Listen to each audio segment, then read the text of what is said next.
In Europe, that's what they're called, the congregation. Covens in Europe, in America, and in Australia, and they have one right here.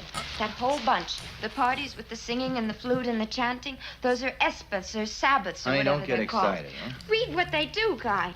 They use blood in their rituals, and the blood that has the most power is baby's blood. Little Rosemary's baby moment for all of us. He's a horrible person, though. Don't watch his movies. Welcome to Covendom. This is Season 4, Episode 11. My name is Levi Rowland. I'm the High Priest of the Pontchartrain Coven here in New Orleans. This is Brian Cain and Elie Barnes, the High Priest and High Priestess of the New Orleans Coven. All of us are initiates of the Alexandrian tradition of witchcraft. And this is a weekly live show that we do, broadcast through Facebook, other platforms such as YouTube and social media and whatnot. And we would love, if you're watching us from YouTube, to hit like, hit subscribe, follow Hex Education, so many wonderful things. So tonight our topic is witchcraft in the 30s and 40s, basically a little bit before the true, honest-to-God public revival of witchcraft. Now, before we get started on that topic, I do want to say that we have a couple of things that we definitely want to let you know about. Hexfest is coming up. It is August 12th through the 14th. There are day passes still available, which is super cool, right? It means still available. Yes, yes. Too, yeah, there are tickets available. There are day passes available. You can see the roster by looking up Hexfest 2022 through social media, through Google, whatever you use. You will find incredible classes, all of them just brimming with information, different styles, different people. It really is an incredible gathering of people. I'm going to stop there because we're going to move on to our icebreaker, I think, which Brian is doing this time, which makes me anxious. I am. Well, this was a difficult one to do an icebreaker for, so it's not very long. Right. So I figured I would introduce just a little bit of show and tell first before I do the icebreaker. Okay. I know. Show and tell. Yes. You remember when we used to do the show and tell? I do. That was our thing, and you would never do it. I never did it, correct. You would never do it. Okay.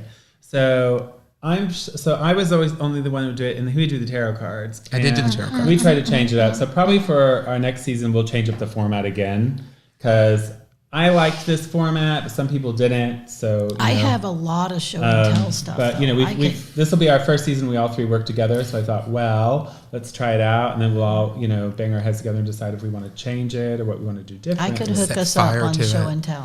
So, show and tell, though, that I want to share today for part of the icebreaker, since my icebreaker is not very long, is that I've been really coming to some conclusions. So you guys might know that it's like pretty popular right now to be talking about self-identifications. Mm-hmm. And I've realized I have some unique self-identifications I wasn't aware of. Oh, no. Okay. I do. I realized that, I mean, we all know I self-identify as a witch, right? Correct. Like, I self-identify as a witch. Yes. It's obvious. Yes. Well, also, I've always self-identified as a queen. So I realized I am a witch queen. Oh. Like, I'm a witch queen. And I've realized that I need to be a Gardnerian witch queen because I want full power. I want to sit on the pinnacle. And I want to recule people from my high perch. From your perch, he and said. I don't think anyone can stop me because I have the whole social justice movement at my disposal. This is going. So tonight, I'm wearing this pearl necklace because I'm not only a beautiful witch queen, but I'm powerful. And if you impose my self-identification, you will be reculed like so many will be reculed. Because I'm going to abuse the system.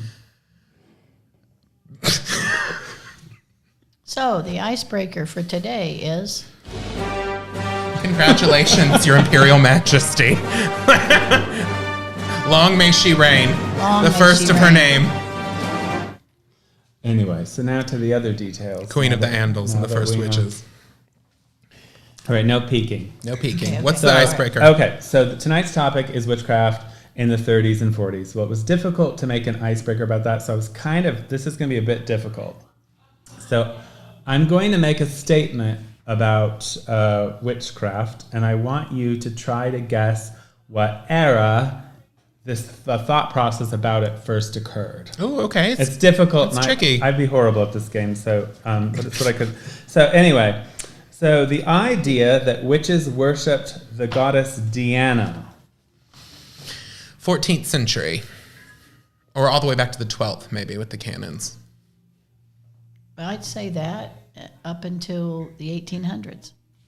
Long Right, period so of the time. first one I had was, which is kind of a trick, is the 10th century with the cannons. Okay, yeah. And then it doesn't really pop up in my research until really Reginald Scott in the 1500s. Yep. Okay. And then again in the 1800s with Aradia, and of course Miss Margaret Murray in the 1900s. So there were many, many things, but it was actually the church who first. What's interesting about it is there's a bunch of different angles, though, isn't it? Yeah. But it's not a modern concept. This didn't No. occur. No, This occurred it's not a long modern before. No. Early medieval. So this is kind of a trick icebreaker because it's about not. Because the whole idea about the 30s and 40s was to like sort of dispel myths, I think, about Correct. when things occurred, right? So witches being naked. Ooh, early medieval woodcuts. Durer, the prince of Prints. So that's early medieval. Elie? Or earlier. I mean, I can think about even the little carved figurines of the women that were nude. I know they were goddesses, but Yeah, art- okay. and If we're art- counting that, then we can go all the way back to classical. That's not in ritual. Well, what though, I so- had is the earliest one I could find on my, very quick research for doing this was the Four Witches engraving in the 1400s. Okay. And then the earliest woodcut So late medieval. of naked witches was Hans Baldung in 1510. And 1497 was the Four Witches. And then, of course, we've got the witch trials. Yep. And some of those as early as the 1400s. Dancing reference naked. Dancing naked. The Dark Lord. So now I did actually have it in my mind too that if you go beyond witchcraft to all pagan art, pre-Christian art, Right. there's lots of nudity. Oh, yeah, and then you men get like like the- that. So, but yeah, Drinks. no, it wasn't created by Gerald Gardner. Go figure. The devil was actually a horned pre-Christian god worshipped by witches. Ooh, Margaret Murray really, she ran with it, but I'm sure there's a reference before her that I'm forgetting. Yeah, Margaret Murray. That was her second book, The God of the Witches. Yeah, The That God of was the like Witches. 1950. She says it in the witch cult in Europe too, Yep, yep. but I know there's going to be one before this. There is. Yeah. It may not be the one you're thinking of, but it's called the devil, the god of the West. The devil, the god of the West. Oh, don't peek. The Not history peeking. of the devil, the horned god of the West, magic and worship, 1929. Oh, Yes. Arlo Thompson. Arlo Thompson. Okay. She did have other influences as well, though, I believe. Most people don't realize that there was this idea going on before her. Look at me. But yes, so that was already out there long before. Now, her book became popular, and some of her ideas came up in the 20s and 30s, so they're kind of close in that sense. Yeah. The concept of a coven. Ooh. That's witch trial material too. or They don't before use the that. word coven a No, lot they in don't Latin. say coven, but they meet. They meet at the full moon. They meet together. It depends. If you're talking about the concept of witches gathering in a group, that's very old. Actual word coven. But the actual word All coven, right. I don't know. I'm not sure either. Obviously, there are variations in the spelling, but the very first one, Elie was actually right. It was a witch trial in 1325 Nice. by Dame Alice, the trial of Dame Alice Kittler. Oh, in Kittler, Ireland. yeah, the Kittler witch. That was one of the first witch trial references of a coven in 1325, that she had a coven, and that's what they were accused of. It also was popular through Reginald Scott's books, and then it became extremely popular through a man named Walter Scott in the 1800s, who wrote a bunch of stuff on it. But I wanted to point out that there's actually a Celtic Roman goddess in found near Hadrian's Wall whose name was Coventina. Not saying there's necessarily a connection, but it is something to think about. The witch's mark. Being know- a tattoo. I know Sorry. this one. Witch's mark being a tattoo. Oh, being a tattoo, no. But the witch's mark as a concept is from the Malleus. That's what I would say. That would be my guess. Would be my guess. Was I the could be actual wrong. the witch hunts and the Witch's paperwork mark on it. as a tattoo. As a tattoo, I have no Yes. idea. Elie? Well, if it's witches, it's got to be associated with witches. We can't just say shamans in 12,000 BC. So These awkward pauses. this person made a hypothesis that the witch's mark was actually a tattoo. Margaret Murray? You are correct. Yeah, I remember now. Yes. Yeah, that it was a mark, of like in the fraternity or the sorority of the witch. Yeah, okay. Witches are both male and female. That's always been true. But I would say there's a caveat to this. It depends on the language. Like in a lot of languages, they use different words for a male witch and a female witch. They're not the same. So I think that's tricky depending on language. If we're talking about English, I don't think there was ever a time that the word, in modern English, but because modern English doesn't have gender, there's no time in modern English that it meant only women. We are only talking about the word witch. Yeah. So yes, that's what I would agree. Is it's always been male and female. I've never found anything dictating otherwise. Witchcraft became a universal word for magical beings, people, or practitioners. This is early 20th century British anthropology. Yeah. I was going to say the anthropology. Everybody's a created witch. that. Everyone's a witch. Especially magical practitioners. Yeah, of any any shamans style. and vaudissants, doesn't matter. They're all witches. So this has been a talking point of mine for a while, but I sort of looked up some of the dates for you all. So British colonialism took its peak in 1922. Most people don't realize that. At that point in time, the world had 59 countries where English was the state language. They basically carried that on all the way. Most people see the fall of the British Empire starting to happen in 1947. But so when we're talking about the 30s and the 40s, this is still during the British Empire existing, because there's no actual official date of the British Empire is over. It was, most people see it as 1947 because that was the independence of India.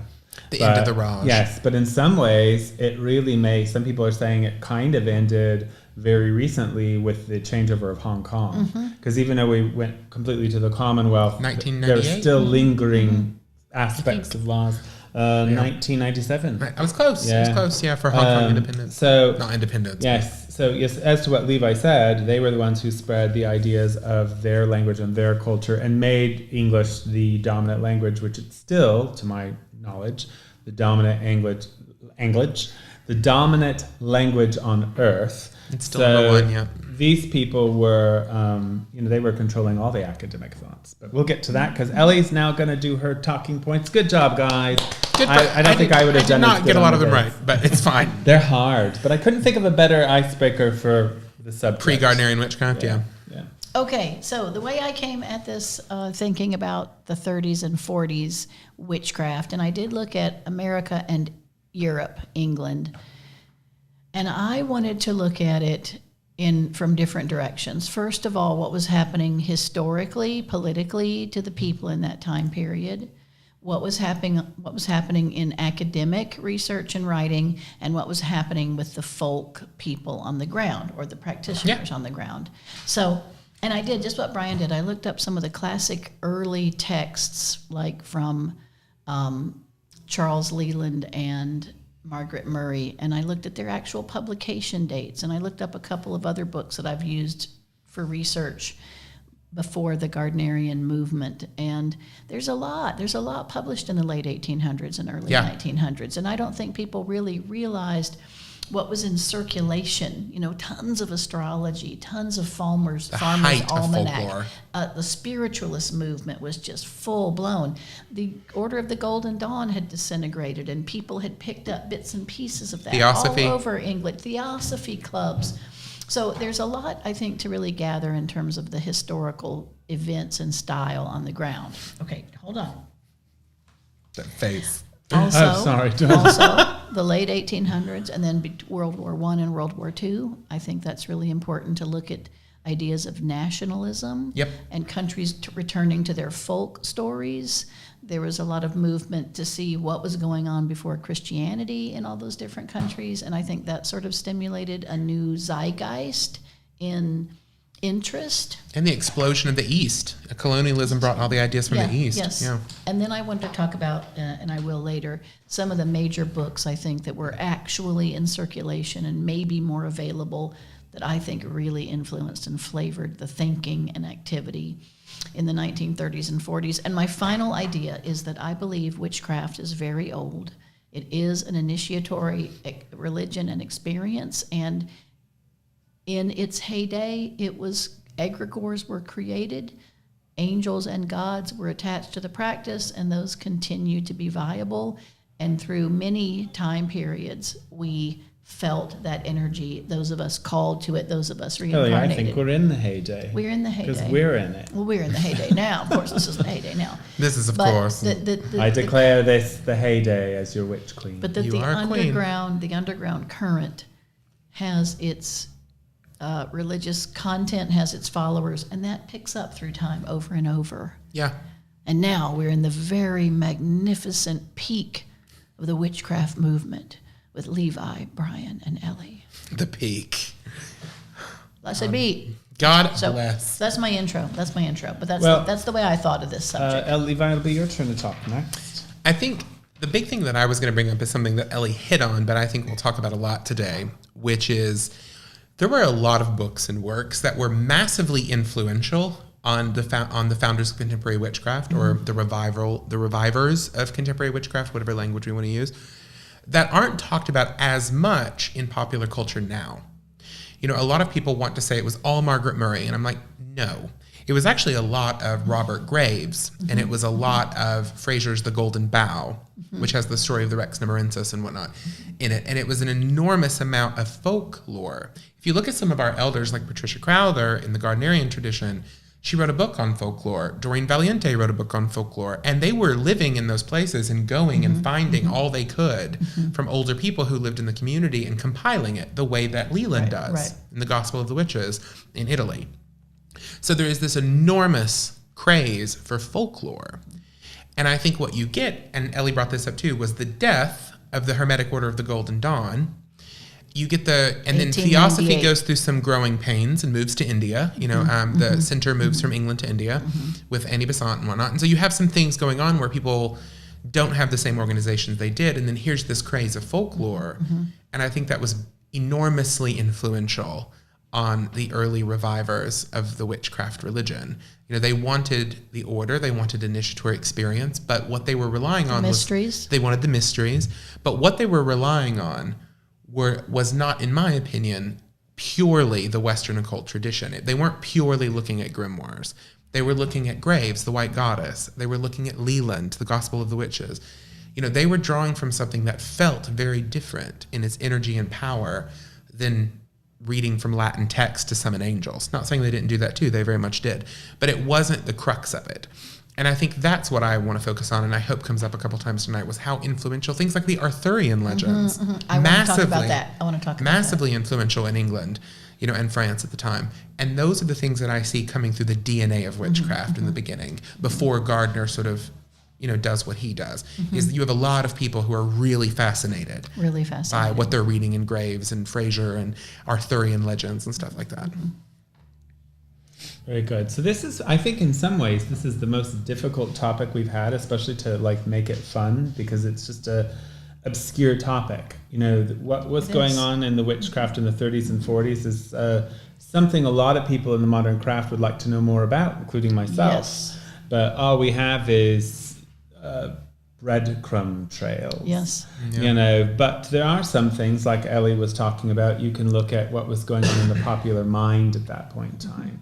So in the popular common mind, the average human being's mind, witchcraft either existed in fairy tales. I mean, the 1930s is when Wizard of Oz came out, which I didn't realize it was that old. Wow, me neither. Yeah. Wow, really? But yeah, maybe it was the book that came out. I don't know. Yeah. But, you know, all those sorts of things. Yeah, the movie wasn't until much later, right? It was the book Still probably. black and white to color. Yeah. Anyway, Wizard of Oz was the concept. There were movies being put out about witchcraft. Most people either consider witchcraft to not be a real thing, or it was in the shadow of the church still, where people would have thought of it as devil worship and something they were afraid of. Yep. But in the occult mind of the 30s and 40s, if you considered yourself a well-educated British academic occultist, you were well aware of what no one else knew. And that was that witchcraft was a religion. It was a secret witch cult. You knew that the devil was the horned god. You knew that they worshipped Diana or some other version of Herodias or whatever, right? That was, and we can trace this by studying the writings of these occultists. You know, when they get on the subject of witchcraft, you know, this was in the mind. already in probably the 20s for some people, because we did have books like, Devil, the God of the West, Aradia, and Margaret Murray circulating. Aradia is from the 1800s. I think it was like 1890 or something like that. Yeah, it's late 19th century. Etruscan Roman remains. And I did that too, Elie, but we could do it together. You probably have more books than me. So these ideas were going on. So in my mind, the occult world already had the concepts of the Margaret Murray hypothesis before Margaret Murray, but she certainly added to it and was influenced by it. So this was already going on. Now, let's take a venture down the realms of possibilities. So there I feel like we need a theme song. There is Gerald Gardner's claim that the New Forest Coven existed, and he claimed it existed in the 30s. Yes. He said he was initiated in 1939. He wrote High Magic's Aid around that time as well, and the goddess arrives beforehand. So I'm doing the thing. You're not supposed to do that when you're talking. It's very improper. So when we're doing this sort of research, you're looking at these sort of things. You're looking at people like Aleister Crowley and Dion Fortune and all these people who are in the occult, and you can ask yourself, what were their ideas about witchcraft? What were their ideas about magic? And so we're starting to get this story, but let's suspend the imagination for a second and say, what if? We don't really know. Just like we don't know that the New Forest Coven wasn't some occultists who read Leland's book and said, let's start a coven. We were witches in a past life. Let's start a coven based on this or something else. We don't know whether it was this or that or another thing. But when you look around in Europe particularly, but we have to focus in England when we're talking about the word witch in this conversation, I think. And you can all look it up online. There's a magazine that I don't know how popular it is anymore called Archaeology. And there's a story. If you search archaeology and type witchcraft in England or whatever, there's an amazing article that came up years ago. I've actually quoted it on this show before.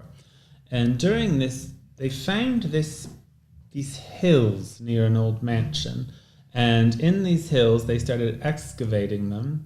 And they found sacrificial magical baskets, for a better word. And they went back hundreds and hundreds of years. And they'd find baskets made out of cranes with eggs and different symbols for fertility in them. But the interesting story about this is this went on, and the last baskets they found, they dated to being in the 1950s. And the local legend was in the 1950s, the last two women of the family that lived in that house were said to be witches. And so did they make the baskets? Now, what's sad is the last baskets were made out of cats and dogs. Okay, wow. But it would have been turn. It would have been harder to get. They were all animal But they parts. buried them in the same places. Same place for hundreds of years. That's a little weird. Doesn't mean the animals were murdered. They could have died naturally, we don't know that. They could have made it out of the material of my vacuum cleaner, which, by the way, makes an entire dog every 2 weeks. But we're not necessarily saying that this makes this witchcraft, but what we can say is that, if you look up the article yourselves, is that there was archaeological evidence of a magical practice going on in a landscape, in a place for hundreds and hundreds of years. It went up to the 1950s and stopped in the 1950s. Wow. And that there were these two sisters that Nobody were married associated those with two the crazy area. women. It could have been their death. It could have been the witchcraft revival. Grey Gardens. Who knows? But all of a sudden stopped. But there were things like, it proves that there was somebody making baskets of animals that were carrying on a practice that had been going on for hundreds of years, in the 1930s and 40s. I mean, I think that's amazing. But, even Look it up. Not the dog thing, but even reading historical I thought that would have been an ideas. act of desperation in modern times. It wouldn't have been. It's easy to get a deer or a crane. Yeah. So you had to. Witchcraft takes what it can get. What it can get. But I crawled under my Red string, house brown with string. bags of bones and fur and Doesn't mean they were cruelly tied murdered. it They under could have my been front door. I dead did that pets, too. Yeah. Could have been a way of honoring the animal. We don't know the purpose of them. I do want to remind everyone, this is a call-in show. I forgot to say in my intro, that's on me. If you do want to call in with questions, we will see your calls. You can also ask questions in the comments on whatever platform you're watching on, whether it's Facebook, YouTube, whatever. We see all of them. We see all of your lovely comments. Thank you for joining us. The number is 309-GODDESS, which is 309-463-3377. If you have questions about pre-Gardnerian witchcraft or initiatory craft in general, we ask that you call in. We'll see your call and we'll answer. Let's get weird. We're trying to focus on the 20s and 30s, but it's almost impossible, But there are some things. For those of you who like Ronald Hutton's book, The Triumph of the Moon, there's an interesting. I don't know if it's a chapter or a section of a chapter. I think it's a chapter on a group called the Woodcut Chivalry. Yep. Now, it's not really about the Woodcut Chivalry. It is, but it isn't. So the Woodcut Chivalry was a very early sort of Boy Scout type thing with high pagan overtones. But what's interesting isn't just that, but it highlights who it was connected to. And there was a school that used to exist in the New Forest area. And there were lots of things like working with, I think it was Pan, Dionysus, and Artemis. Yes. And they had even a title, the Wittigan or something weird like that. But it just shows that there were things going on. Yep. And the Woodcut Chivalry still exists, though from what I understand by today's standards, it's considered New Age campfire girls. So it's far removed. But it wasn't really, what I found interesting in the chapter wasn't the Woodcut Chivalry, but the school it was attached to, which was a mansion in the New Forest that was owned by some wealthy people who were sort of helping foster the school. So there were certainly, whether it was inspired by British romanticism or not, it was going on in the area. I think that's a big prior thing. To the 50s. I think that's a huge thing you're going to see if you start looking at the time right before Gardner and then eventually the Sanders and everyone else, is that there were a lot of fraternities and like secret organizations. Yes. People used to be really into this in England. It's a whole thing. It doesn't mean they didn't believe in it, but they wouldn't have admitted it. Exactly. That's right. And there probably were large swaths of them who were just Church of England, completely devout Anglicans who had this weird thing they did the way that people have Masonry or the Elks Lodge today. However, I think it's very clear when you start looking at them that some people took it very seriously. And some people seem to have a different relationship to those images and organizations than your average sort of, churchgoer. I do think that there were people who used those organizations in a different way. I think this is true even today. I mean, if you talk to Masons or Freemasons today, they'll tell you that there are certain lodges that are much more interested in what they call the light, right? And there are certain lodges that aren't. There are certain lodges that are basically just charity organizations. And they enjoy the pomp and the ceremony and the fun, but they're much more into we do a cookout twice a year for the local hospital. Whereas there are quite a few lodges that are really into the whole, the rituals mean this, and here's, what's happening to you. So you're going to find both. And I think you probably found both in the fraternal organizations in England. Mm-hmm. Bravo. And a great desire, I think. Sorry, I was reading comments. A great desire to join and be part of groups. I think in the second half of the Such an 1800s explosion. and the early 1900s. And it was okay. I mean, before there weren't any groups except the Catholic Church, right? Until when? And then finally there were some other groups. And they were excited. I think the hard part is that even if there was, let's just really go out there. Most of us are far too clever and far too smart to believe this to be a possibility. But let's say there was an organized witch cult, even if it was just 5 covens, or the reported 9 of Pickergill, whatever the mythos is. Yeah. Let's say we'd have no way of knowing nowadays anyway, one way or the other.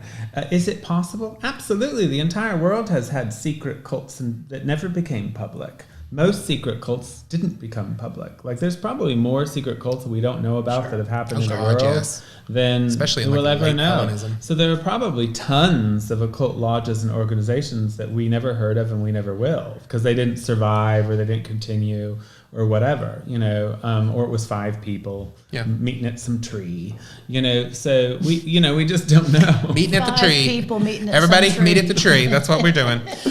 We do have 2 questions in the comments that I think are pretty interesting for this talk. Gary asked, was the craft an underground practice in the 30s and 40s? witchcraft laws still existed. They were still in the books. That was actually one of the things I was going to bring up, and I didn't bring that piece. But one of the pieces that I had, I don't know if you did, but was that what was going on in the world, and there were actually prosecutions. The last prosecutions were, I believe, in the 30s. It might have been the 40s, but it was the woman during the war, the Medium's Psychic Act. Yeah. There were Fraudulent Mediums Act. There were two women prosecuted in England under the Witchcraft, Psychics and Mediums Act. Now, they were actually doing mediumship type things, but technically speaking, that was what was hitting the papers. They were arrested for witchcraft. Yeah. So that was still going on. We had some cases in America as well. We had a few cases where people were prosecuted with that title in there somewhere. I didn't bring all those notes because I didn't know how relevant it was. But, this is all stuff going on the stage. So absolutely, you would have not been accepted into civilized society in the 30s and 40s as a witch. No way. Absolutely not. And you would have. You barely were in the 50s. Yeah. Even in bohemian circles, it would have been touch and go. The only public witches in the 50s were ones that were very rare and they didn't need anyone. So we had like Gerald Gardner, and we had Doreen wasn't Rosalind actually Norton. public Yeah, in I was the going to say 50s. Rosalind Norton. It cost her. It cost her though. deeply, yeah. So Gardner was an old retired guy who had enough money and his own peace of mind that he didn't really have anything to lose, right? But you didn't have a whole lot of public witches in the early 50s. It started happening late 50s and 60s when things were changing. And Cassandra had a question that I think is interesting, which was, do you think that the women's movement and eventually gaining the right to vote, women's suffrage, sort of led, in a way, for the path of goddess worship and witchcraft to be more popular? Like, in the early days, the idea that a woman could be at the center of a religion would have been quite scandalous. Well, I will give the note to this. So whatever was going on in the 1930s and 40s, according to the little data we have, they were already doing it in craft. And what was going on in the 50s, we were already doing it at craft. So craft was ahead of its time in that way. Craft was always doing it in private circles, right?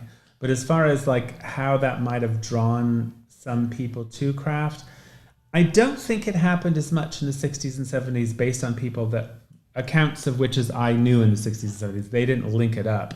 The feminist movement really got linked into witchcraft in America by the Z Budapest movement. The 80s. So yes, 70s. I do think they had a tie, and I think they complement each other very well in a lot of ways.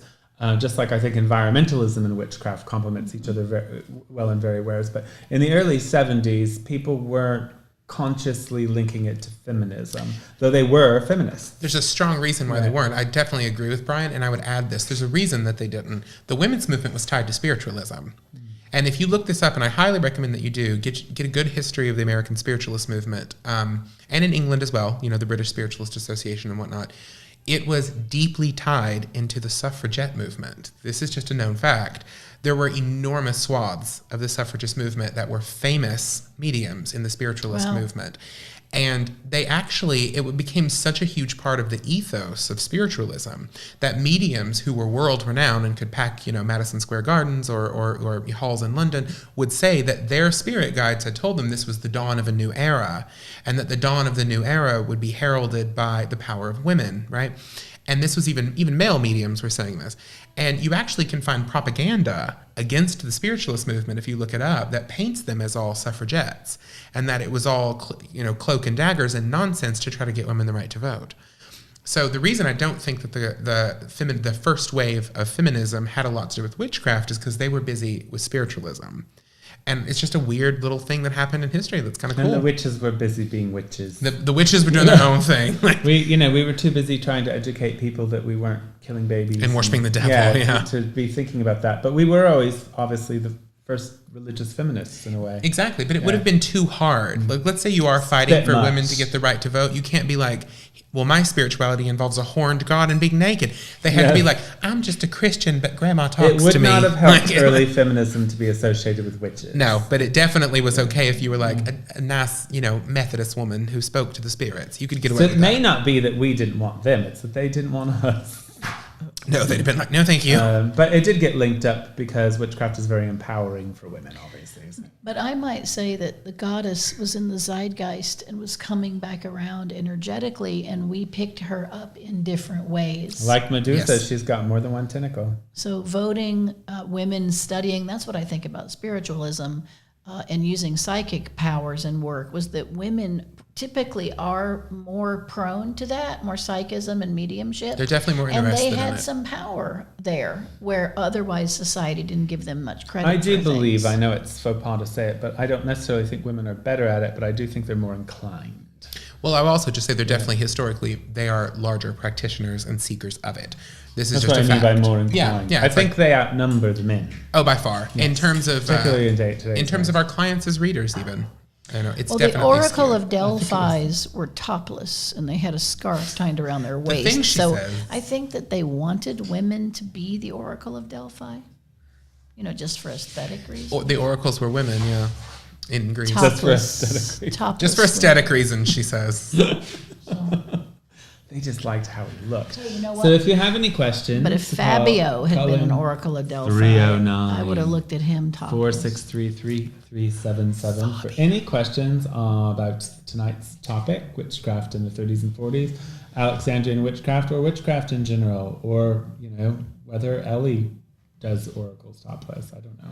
I want to do oracles topless. I want to say I'm watching. Levi will interrupt me with phone or other things. Yes, and we have we can see your comments as well. Well, let's so. do the books first. You Yes, do yours. okay, And all right. Okay. Did you get all mine? If you got all mine, I don't. I think we're right on the right page here. That one too. I didn't do the white goddess. I know that I talked about that before. I almost wrote that one down. You guys, you have to talk them out into the ether. Okay, and not this one. Okay. Do mine We're over here first having this and then- private So- conversation. I'm like, Discovery of Witchcraft by Reginald Scott in Yep. 1584, but it was reissued. Republished. It was reissued in 1886 and became popular. and was- 1930. And I had was- 1930. It was reissued multiple times after Yes, that. but in 1930 it was released and became very popular. Montague Summers did a she was preface to it again when it was released, in the 1900s, with Discovery of Witchcraft, which has the chapters on initiation, the great rite, the devil. I mean, it's got the coven, the logistics of the coven. It's got Scratching off your baptism, don't you know every anything? detail of modern witchcraft. Every detail of modern witchcraft. And that's you interesting. Reverend Montague Summers was an English-ish priest English-ish. who in 1916 published in the Occult Review and the Spiritualist Wasn't magazine. she crazy? Like in a weird sort of right-wing way? Montague Summers? Maybe I'm not It's a right. man. Oh, it is? So that was Yes. a lady. Oh, sounds like a lady. Montague. And he published pop books on demonology and witchcraft, and so that's Should I kind of, change my name to Montague? It would Montague Van Cain. okay. Charles Leyland, Aradia in 1899, and Etruscan Roman Remains in 1892. Very good. That's one of the things we don't know how many people read it. Well, in academics at See, the time, you didn't actually stick to the subject, Okay. though. You're doing like Margaret- 1892. I know, but You that's just still- literally but went that's like, here's good but books. But she's saying that's what they were 1930, reading in the 1930, 20s. That's what they yeah. had. You're right. That's what they were reading. Murray, The Witch Cult in Western Europe, 1921. The God of the Witches, 1968. Theta Kenyon, I've quoted this book before, Witches Still Live in 1929. Rowan Tree and Red Thread by Thomas Davidson, 1949. I just still think there were books in the popular realm that were really talking about classic Italian witchcraft, coven witchcraft, religious witchcraft. Italian witchcraft is a huge influence on us. And Brian's Well, the only thing I got different is I did add in, it's I not didn't witchcraft, the know history of that. the devil, the horned god of the west. I ran into this book by accident a few years ago when I was writing Initiation to Witchcraft. And it's basically the god of the witches, way before the god of the witches, Yeah. but it's not focused on witch trials. So, but the hypothesis is there. I think it's probably he probably isn't slammed down because it doesn't focus on witch trials. Obviously, we already went Aradia, The White Goddess, 1948, Right. which I could have also added The Golden Bow. But The Golden Bow, the reason I didn't is I picked books that were, and I had a feeling you would do this. I picked books that were currently in publication during the 20s and 30s. Right. The Golden Bow was not. But it was available. And I thought it was interesting, Reginald Scott, one of its biggest circulations was in the 1930s. Right. But yeah, it's from 1500s. Right. And then the went one through- I yeah. chose to, that's my surprise, Elie, the one I chose to add was called Ozark Superstitions by Vance Randolph in 1947, because even though it's not like our brand of witchcraft, it was using the verbiage witchcraft, Yeah. and it was circulating at that time. Yep. But this was a time when Folklore. British colonialism was doing that. Right, really, that's anyway. right. So, yeah. It's really more about hoodoo and conjure. and Yeah, things but like so much folklore in that time period. Like people really got into local folklore. Well, I think Like- they still are. Well, and here's the other thing I want to Peasant magic. in terms of time period. The Romantic era Yes, in huge art, in the influence. art, in literature, in poetry, in the world culture was 1800 to 1850. Had a massive During influence on this witchcraft. time, we had the Industrial Revolution and the Post-Industrial Revolution, which was our Back to Nature movement again, and being reoriented towards the earth, and individualism. The Age of Enlightenment came right after, at the end of the Romantic era. Tremendous focus on elevated folk art, ancient customs as noble and natural, revived medievalism, Oh, huge! It was massive. and Roman. The Romantic is worse based on the word Roman, All right, which I was want some that call-ins. whole culture. I want some calling. The Victorian era, 1837 to 1901, was The when phone working. It Queen is. Victoria was in charge of England, and she was the great Puritan. And so at the end of the Romantic era, 1901, She was everyone mad her said, husband died and she had 20 children. they said, let's take our clothes off and get outside and Get a little weird. get weird. So it was right. I think it was It kinda all did, though. sort I of mean- responding, but we were doing all those great. Well, the occult revival happened in England. It did, You it know, did. and the witchcraft revival happened in England. did. You know, it's all. the Also between World War I and bored World War rich II, white people. What are they going to do with their time? there was a lot of nationalism. You know, and no, I do. idealism. I actually, and from a serious occult perspective, I really believe that there was something coming up out of the ethers. You know, we talked about the Golden Dawn, and I've referenced it before. You guys can look it up online. McGregor Matthews' his wife, partner, I can never remember her name. Do you remember her name? Moina Moina? Is it- Bergson. Moina. Something. Moina. Okay. Moina. They had Moira. started their own cult of Isis. I mean, I'm not sure if it ever had more than 5 people in it, but they did start it. It was after the Golden France. Dawn, and they were convinced through their work and their channeling, they'd sidestepped off the Golden Dawn at this point. And I know they were doing rituals to where she had a belly dance she did, invoking the 4 elements through dance. And it was a public ritual. They were convinced through their work that the salvation and religion of the world was going to be the reincarnation of the cult of Isis. And I think that's very funny looking at it from now. Yeah. You know, because as witches, you know, we're a goddess cult, really. A fertility cult, a goddess cult, a mystery cult. Can be more than one thing, sure. But, you know, that idea that they had, this was pre-Gardner that they were thinking and doing Right, this. right. Yeah. You know, and, you know, lo and behold, you can go on YouTube right now and type in Roman cults or cult of Isis. You'll find a beautiful lecture, a very recent lecture by a renowned professor who's talking about mystery cults. And he references the cult of Isis and then references, I don't like his verbiage, but he references modern paganism. Yeah. And he says modern paganism is really the reincarnation of the cult of Isis, because the cult of Isis was really the cult of the goddess. Yep. And he goes on to explain it didn't matter whether, you know, and it's true. It just happens to be historically true. I think that the difference maybe is that, you know, we see witchcraft as rebellious and sexual. And I think some scholars try to paint the cult of Isis as being like the Vestal Virgins. Don't think it was, because what was happening on the inside initiatory thing wasn't. You know, I think what they were presenting outside to the world, to the common Roman civilization, was that Isis is pure and we're all very clean. But inside those closed doors, I don't think so. I know more about Egypt than ISIS that. was powerful. ISIS was They were powerful. very into Yeah. purity. I will say they loved I think ritual so, purity. but they were a secret initiatory cult. So what was being presented to the world was not necessarily what was going on the inside, you know. And it would be sort of, I think it would be idiocy to not realize they were probably using the stories of Osiris and Horus and all that sort of thing. So you've got a sexual union between a goddess of life and the god of dead, and a birthing of a son. There was stuff going on that inside that wasn't just recreating the Virgin Mary.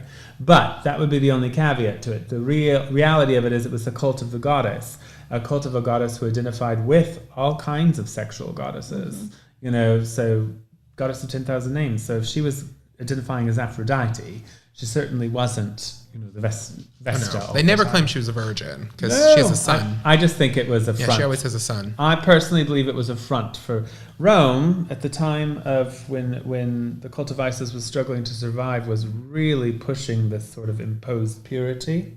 The Roman standards, especially on women.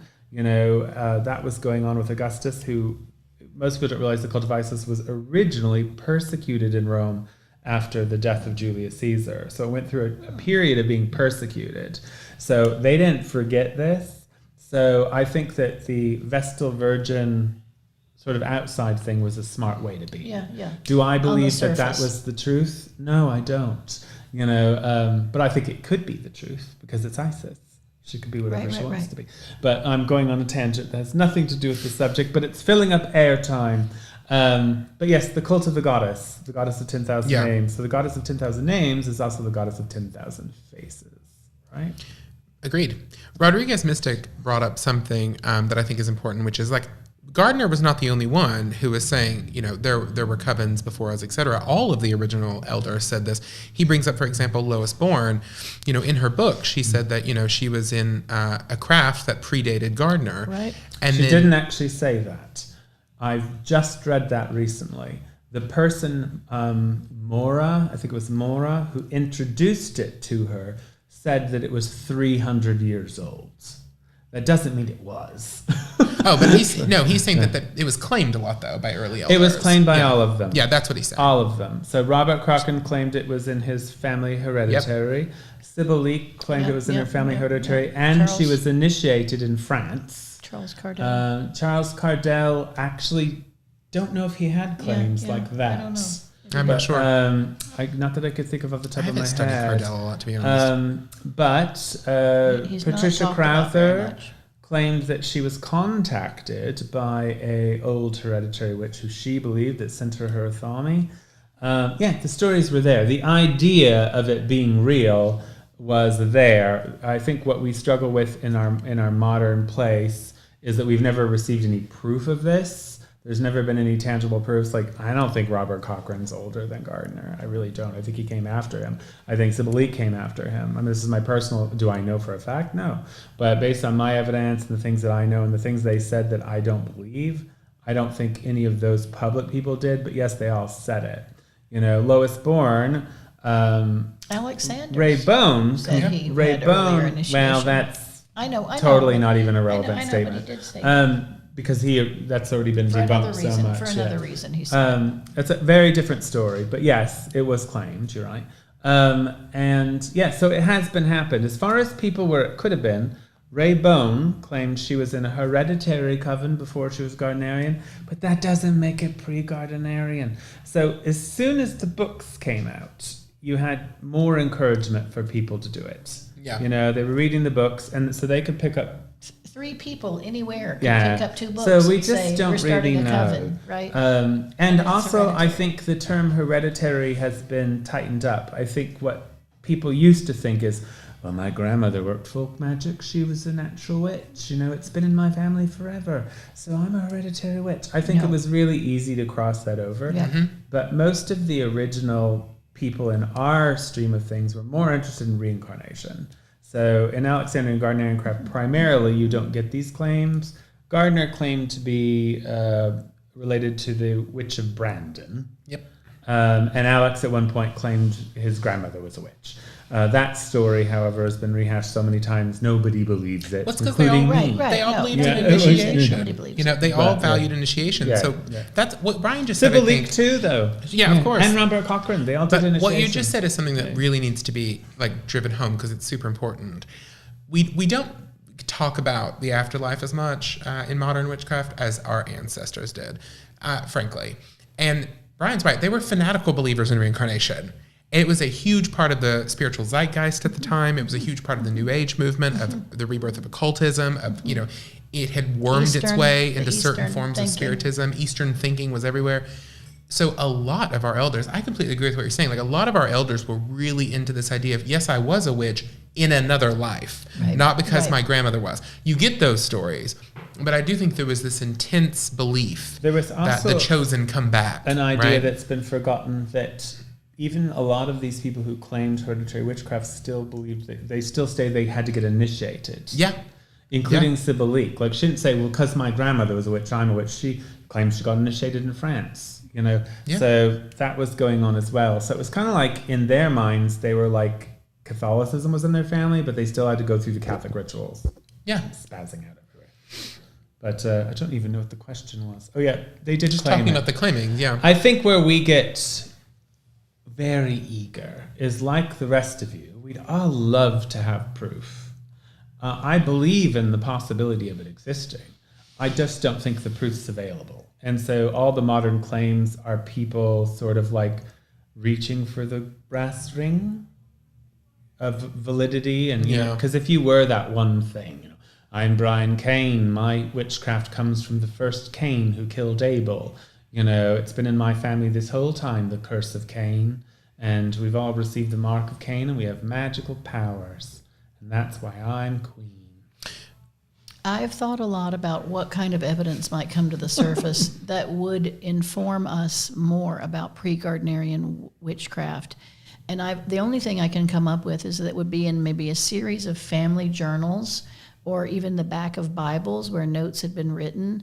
It could be. Well, they're going to go start writing them down now, I know, Elie. but no, then it would have to be on and it'd have to be on paper and with ink that was, you'd have carbon dated. But you can't. It's harder to cheat nowadays than it's it harder used to to be. cheat. You can't make up that kind of stuff anymore. Crowley used to make up so much stuff. Read his biography. Read a good biography But of where him. else would we mage find all the time. evidence? Where else would we find evidence of hereditary religious witchcraft being practiced? We've already translated all Well, the why do we ancient need it? texts. No, we don't need it. I Let's just think don't about think it it's this really way. there. I don't Okay. think it's really there. So in the core, I think it was there, because in the core of the craft, I think in a different way. in the core of the craft, the way that was we there. practice the craft, right? You join a coven, you're sworn to secrecy. The idea of being public didn't emerge until Gerald Gardner. So You could be if you were a secret witch in a secret coven, no one would ever know, because that's the way that it was done. And I think we've all heard stories in the night, but the possibility of it is that we won't know, because quite frankly, I guess it's none of our business. But I do think we benefited from whatever was going on before us. Yes, and I think there was a lot of energy there before trickled us. down. I just think it was practiced in a different way. Do you have a couple But yes, questions? we'd love to get those old journals. We actually have done great with Love questions today. It just seems to be one of those days where it's more comment based, because we've had there's a lot of comments today, which thank you so much, guys, for joining us. So Lillian and Heather are both bringing up this thing that, we're not talking about as much about reincarnation in a lot of modern witch circles. It seems to not be as popular of a topic. And Because they're not witches. well, also that. But Heather also brings up, we're living in an age where religious belief in a very scientific, secular world can sometimes fade. Here's what I'll say about that.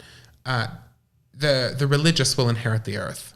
There's this myth that the world is becoming more secular. No, the West is becoming more secular, right? The rest of the world's actually becoming quite religious.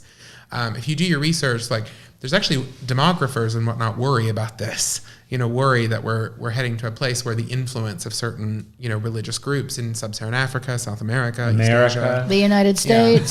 Yeah, but in America, it's you're seeing the tail end of power, right? You're seeing the final angry burst. But in other places, you're seeing it grow Or a exponentially, revival. right? So it's kind of weird. Religious demographics are weird.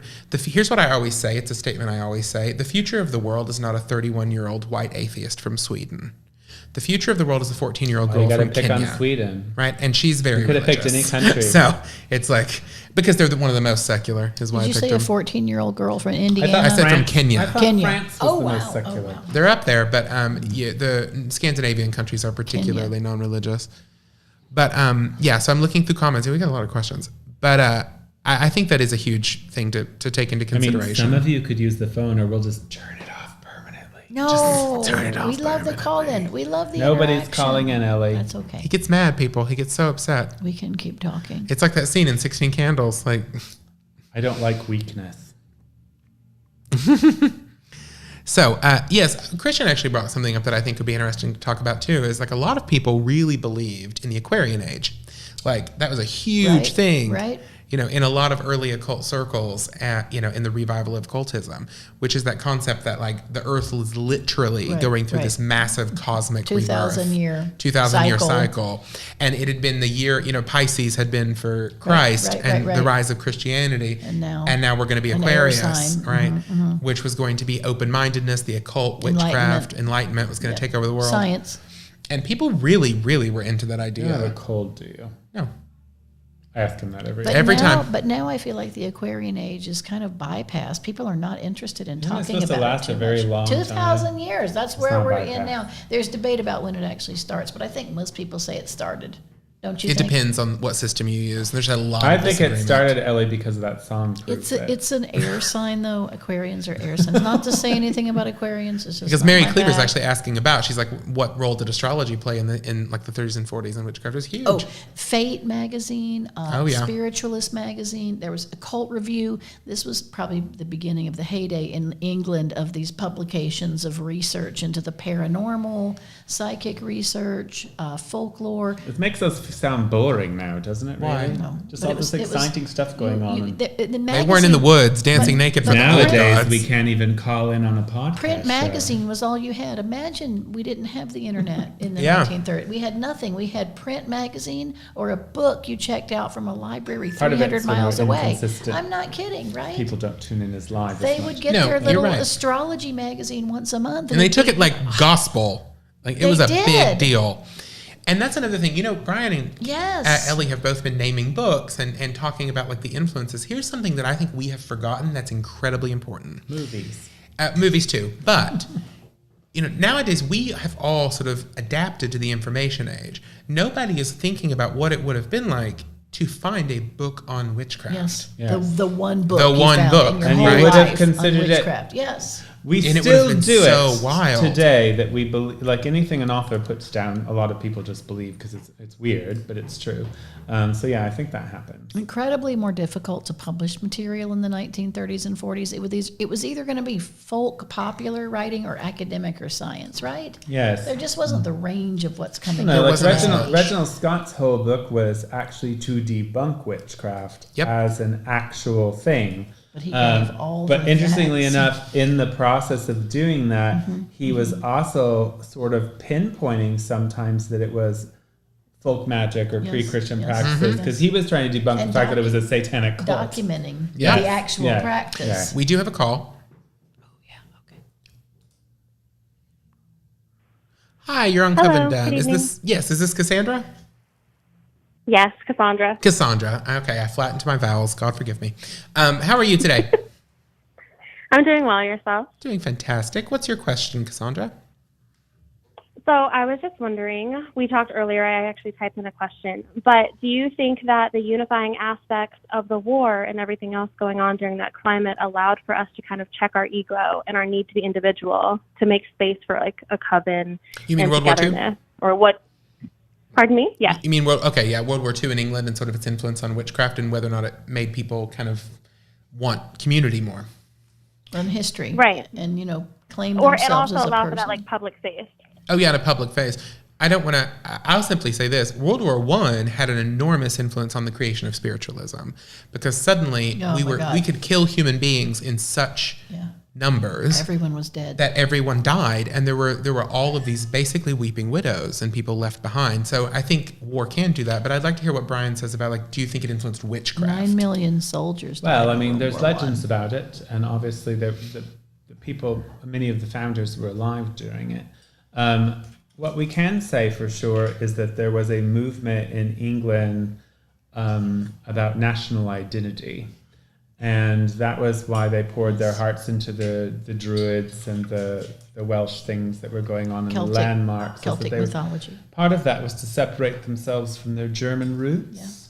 because there were a lot of German roots in England, and even in early craft, we joke a lot about how there's no Germans. The charge of the goddess has no Germanic Norse gods. Yeah.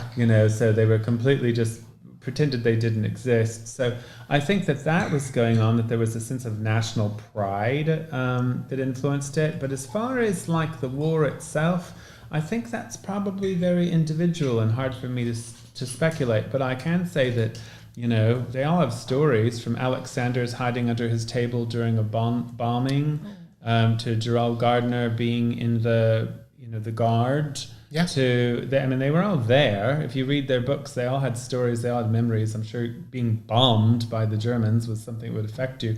Did it make them witches? I doubt it very heavily, because there was a whole country of people that didn't become witches.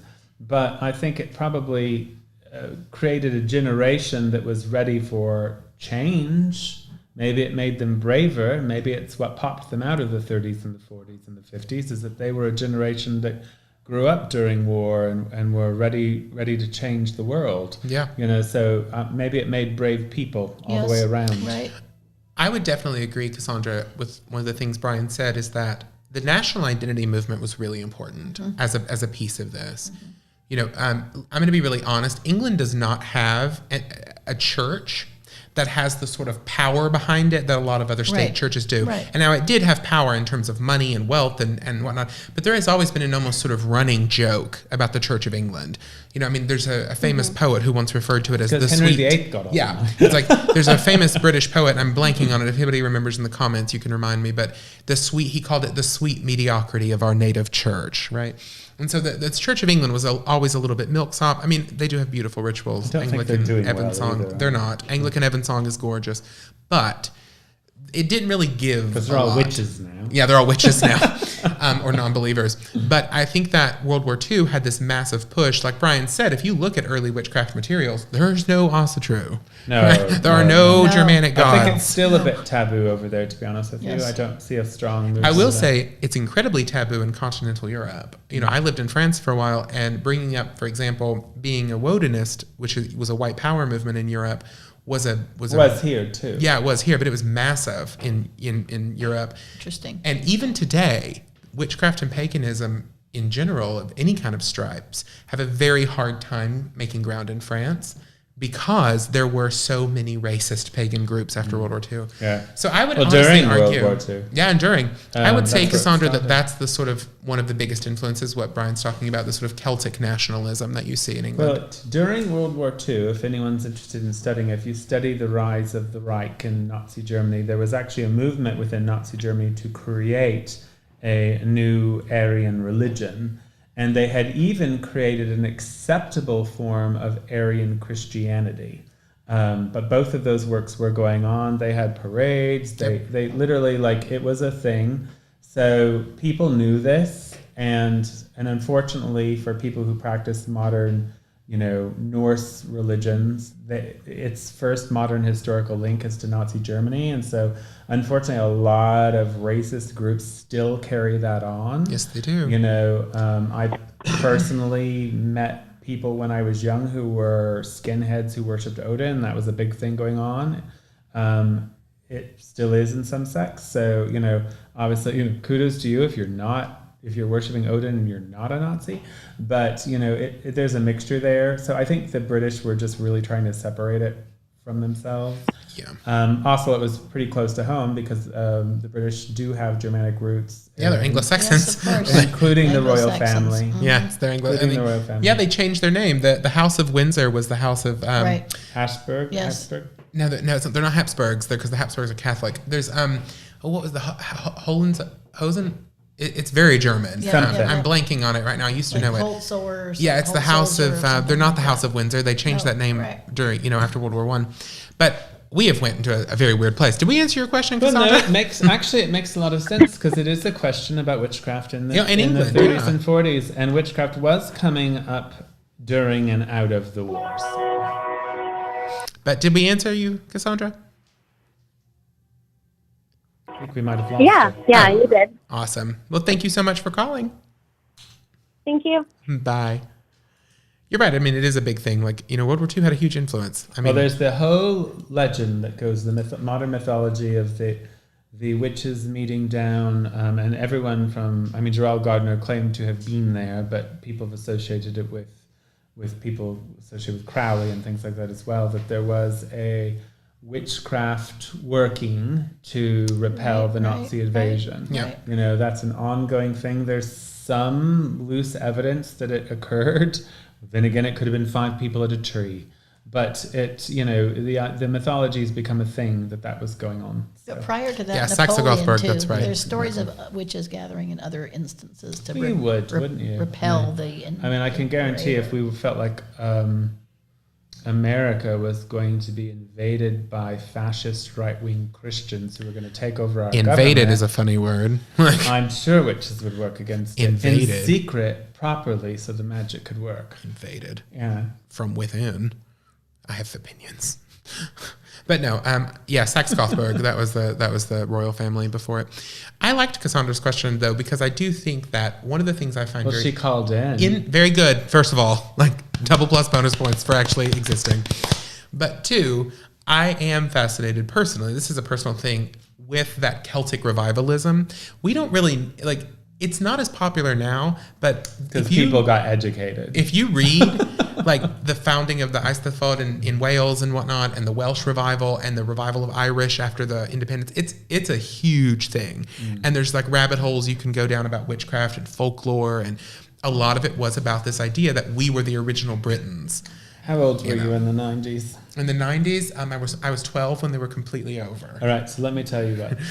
So was I, but Elie told me this story. So was I. I was a mother in the 90s. In the 90s. I was born in 88. The popular idea of witchcraft was, and this was very much partially due to the Llewellyn, but it was also an English thing. The popular idea was Celtic, Celtic, Celtic, Celtic, Celtic.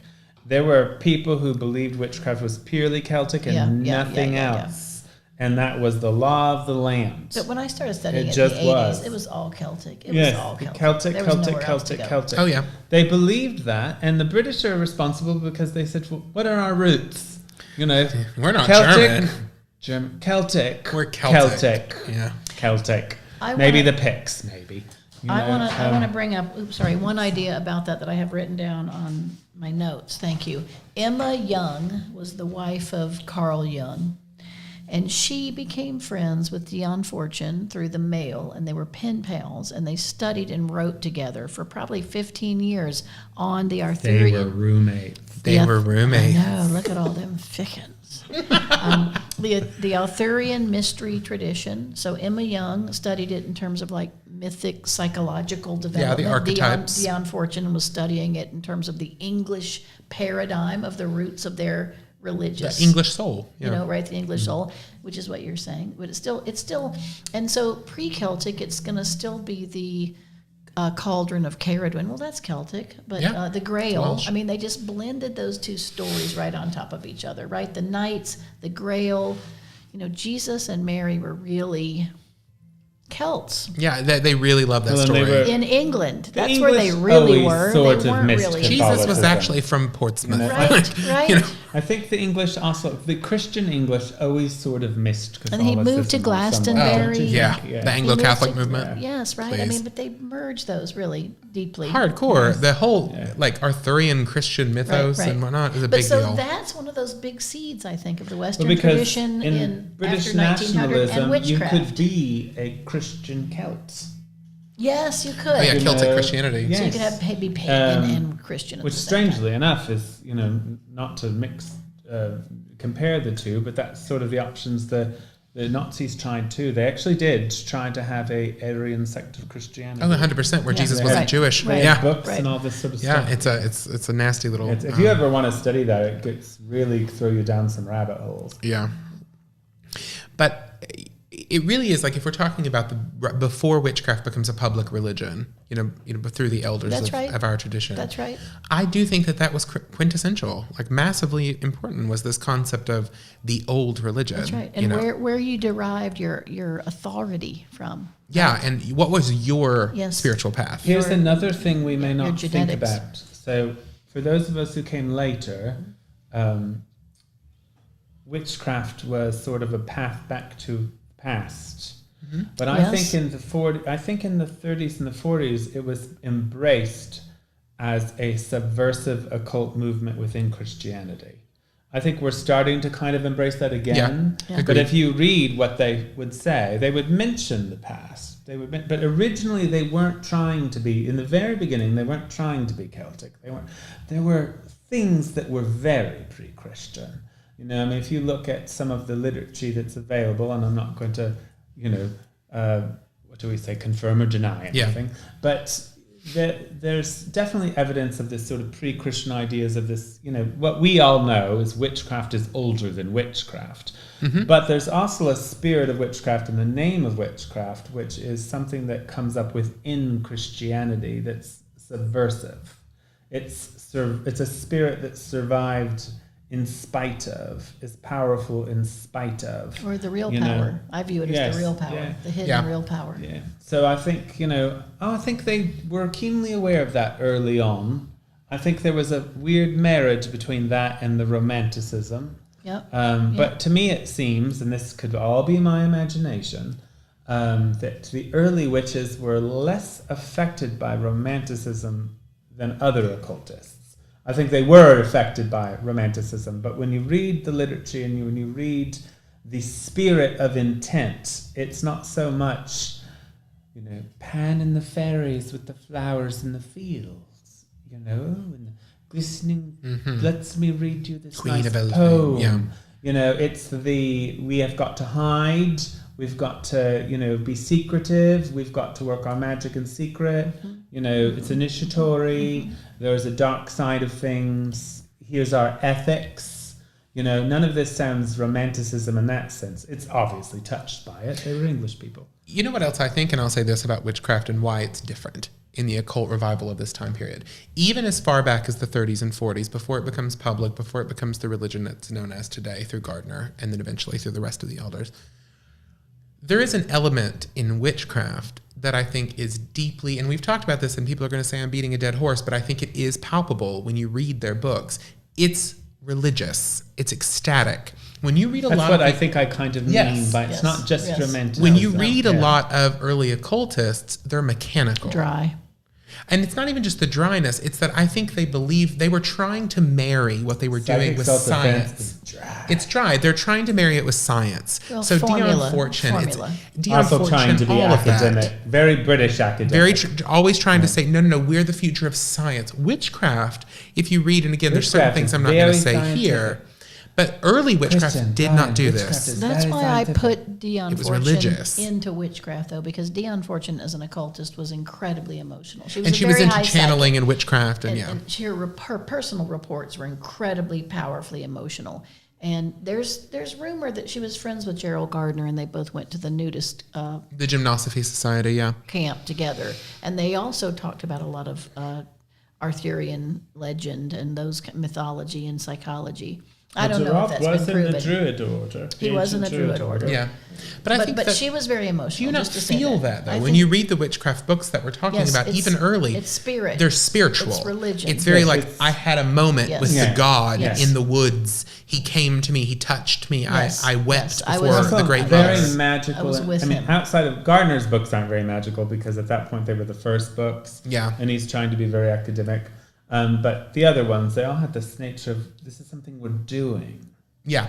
This is something I am, and this is something I'm Well, doing. all you witches out there, you know this. Yes, all That's four true. of you. That's what All we four of do. you. We're with the gods. We're with the gods, or angels, or spirits that we're calling up at that point in the ritual. But do you feel like sometimes when you read, because I've read so much from the Western occult tradition, that it starts to get very, this is a technology that works because of A, B, and C, and blah, blah, blah. And it's like, they're trying so hard to be parapsychical researchers, which, it's just so dead now. But at that time, it wasn't. Whereas Levi, the what's on this witches, page? yeah, it's like the witches didn't really do that, did they? Scrap paper. Like, Gardner didn't say that, the rest of my a lot. I know he does it every now and then, but what he was often saying in his public works, what a lot of our witchcraft elders were like, I'm having spiritual experiences and magical experiences through ritual, and there's a divine presence there. Like something is changing in the ether when we I'm know doing it's this. real. and it's real. And they're not saying like, I use this Hebrew God name right. because it's the correct door to this. And no, it's just different, which thank God, It's real. Thank somebody, maybe not. All right, so let's have one. We would like another caller. 309 Goddess. 309-463-3377. Call in. Tell me whether you like my mustache or not. Somebody in the comments said was kind of insinuating you did it because we were talking about the 20s. Oh, This wouldn't put it beyond me. moment but no. that we're all having. So I want to just ask my fellow co-hosts here. Let's all take a minute in our imaginations, just taking away the academia as much as we can, because we can't entirely. What do you honestly, spiritually think was going on in the 30s and the 40s in regards to witchcraft? I'll let Elie answer first. Well, first of all, in the United States and probably most of Europe, the Depression, poverty, the fall of the stock market, the incredible loss of resources after World War I, leading up to World War II, the struggles of being an industrial world, factories, long hours, taking ourselves Liberation away movements. from nature, all the political forces. Even in the United States, even though slavery was abolished, we still had incredibly difficult class warfare, and when women were, at home, barefoot, pregnant, etc. So I just think there was a lot of tumult where, and popular religion, Christian religion, wasn't really answering any of those problems, right, for the people. And I think they were suffering, and I think the feeling was we have to find older sources that work. We've got to get back to nature. And I think they were forced to. How do we solve simple problems? They had to become more rudimentary. That's what I think of the mindset. And I think they really were not very wealthy. It wasn't a time of a lot of freedom or travel or extravagance. Not for the majority of people. And that's true in Europe too, right? That I know in America the stock market crashed and all that, but did that happen in Europe also? It depends on the country. But you have a lot going on. The rebuilding of Germany after World War I and whatnot was pretty expensive. rough. I would say that I think that throughout the history of Christian domination, so not the early days when Christianity itself was sort of a backwards cult from the Levant, but throughout the entire history of Christian domination, there has always been a group of people, the oppression, right? Dance into the last of your oppressors are dead. Thus saith the great mother. But no, I think there's always been a group of people who have, I think, often flirted with the idea of the devil, flirted with the idea of God as a woman, flirted with the idea of the witch cult, right? And the secret organizations, like in Italy, they called them the good people, the good society, the società and whatnot. You can read Ginsburg to figure all that out. But I firmly believe that throughout time, there have always been people who they weren't playing. And I think that, do I think it was as organized as Margaret Murray said? No. Do I think that there were people who were coming together and deciding that what spoke to their spirit was not in the church house? Yes. And do I think that continued in some ways through art, literature, religious experience? Yeah, I do. I do think there is a continuation of the witch cult. I just think that it is different in every era. I liken it more to shamanism, staying alive through kind of the shamanic method of healing or channeling, of spontaneous knowledge of things. Or do you want to hear my answer? We do. Interfering. I'm going to Elie this answer. I'm going to Elie this answer. So the way I imagine it in England, right? And it's hard to separate your academic mind. But the way I imagine it in England was that there was occult organizations all over England. So whether it was the Rosicrucians or the Inner Light or the Masons or OTO, there were networks of occultists. And the way I imagine it is that there was an occultist who believed they were a witch in a past life and who'd been researching it and felt it very intimately. And they began meeting other occultists that felt the same way, right? And they became obsessed with the idea, and it wasn't something they were doing in their present order, but like so many orders, there were side orders and side orders, that they began meeting together in secret and working on it. And then they began seeking out covens and seeking out witches and trying to find more information. And maybe they found one or two. Maybe they found a group. I don't know. But they tapped into it and moved along, and somehow, you know, maybe these reincarnated witches and the last witches of the land started a group or two or three, or maybe one. I don't know. But I think this is how it began. I think it was a fertility of power rising within the occult movement, and then whatever was left over somehow had a moment where it did this, you know, and boom, life again. You know, there's a tree. You want to talk about magical miracles and impossibilities. There's a seed. There's an extinct tree from the Bible. I can't think what it's called right now. I'll say it's some kind of extinct tree from the Bible. You can look this up. And it's been extinct for 1,000, 2,000 years or whatever like that. Well, they found some seeds, you know, in some sort of thing. Like they dug up this thing and found some seeds. And this crazy lady... Earthenware jug. Yes, this crazy lady went to another crazy lady and said, I want you to try to grow these. And guess what she did? After 2,000 years, they were able to, and you can look this up, it's all over things. I just can't remember the name of the tree. This tree that has been extinct for 2,000 years exists again. There's several of them. They grew them back from what should have been dead seeds. The seeds stayed dormant for 2,000 years. Nature proves its power. You can't say it's dead if it lives again. I believe in the power of seeds and the passing of seeds. And that's what I think happened with witchcraft. I think there was a dead seed being guarded, and boom, it went. You know, it went again, and here we are. And they're going to try to outlaw us. They've done abortion. It'll be the gays, and then it'll be the witches, if they had their way.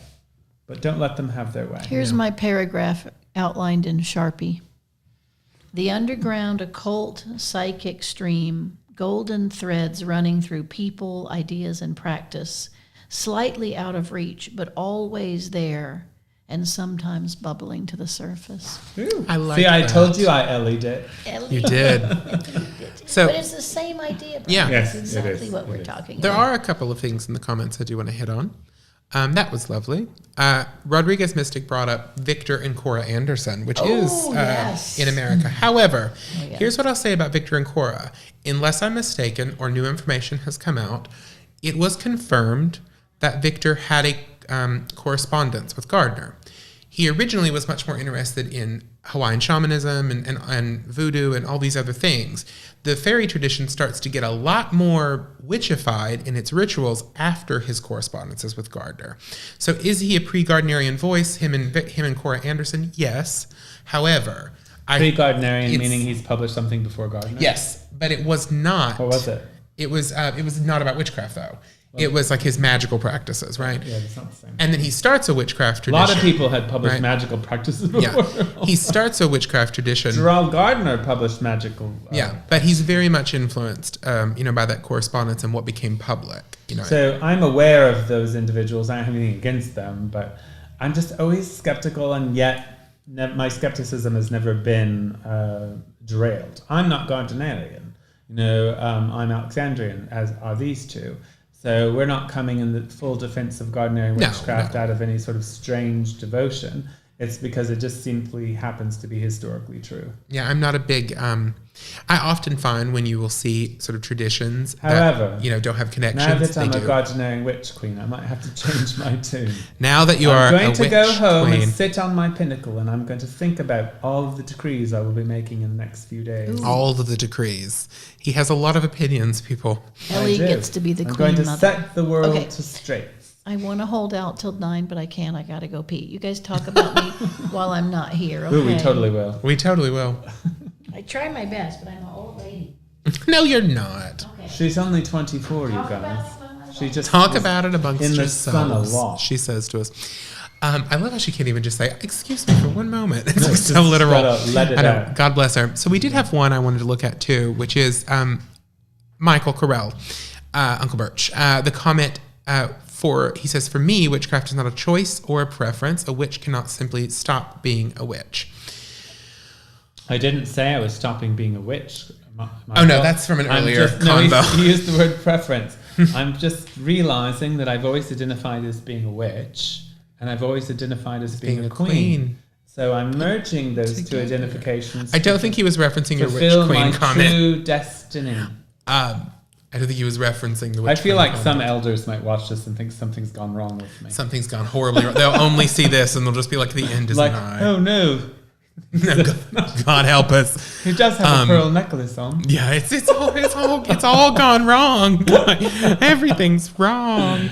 I'm don't even have the being right button for funny and mean and true all at the same time because, considering the tempo of certain people's personalities, there's nothing to stop me from doing it, really, is there?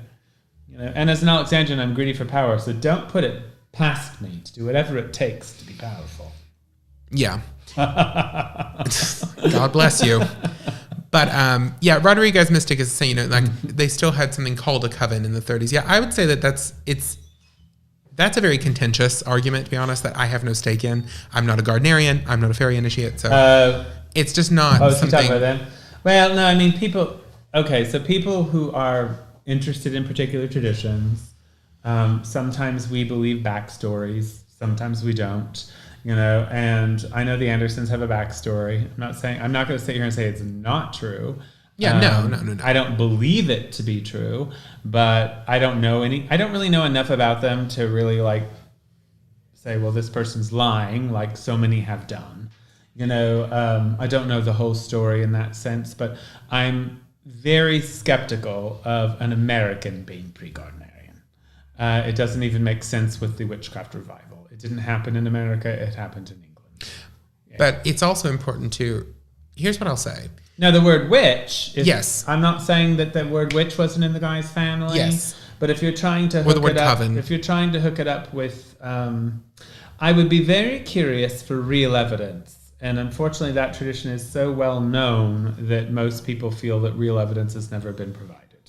Whereas Gardnerian or Alexandrian witchcraft has actually slapped down, by whether they wanted to or not, the evidence of our origins. Happened whether we liked it or not.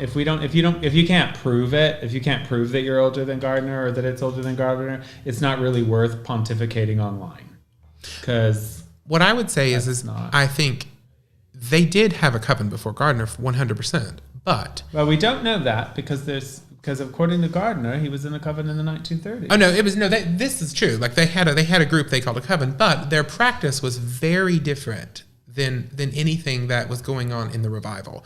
So it was very rooted in things like Huna and all this other stuff. It was its own kind of unique thing that really didn't have a lot to do with the wider witchcraft revival. And then later, when he did have correspondence with Gardner, it does start to take on the ritual structure of the craft that Gardner was talking about. Well, I mean, Rosalind Norton, in the 1950s was using some of the lingo too. Yes. So, like what we were kind of pointing out, what might be interesting in the conversation is that the ideas. Okay, so Gardner didn't create the idea of a coven, right?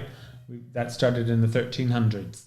And we've got tons of books that are talking about it way before Gardner. So somebody creating an independent group, although I find it fascinating that they use that lingo, I don't know necessarily that it means they were pre-Gardnerian in what we're talking about witchcraft in the sense of this topic, but I don't know enough about it. So curious, yes. I don't know where Levi's getting his facts even. I'm skeptical of the things he's saying. So just so you know, he's like, yeah, they did have a coven. I'm like, how do you really know that? But anyway, so I'm skeptical of even the things he's saying. Curious about it, not against it or anything like that.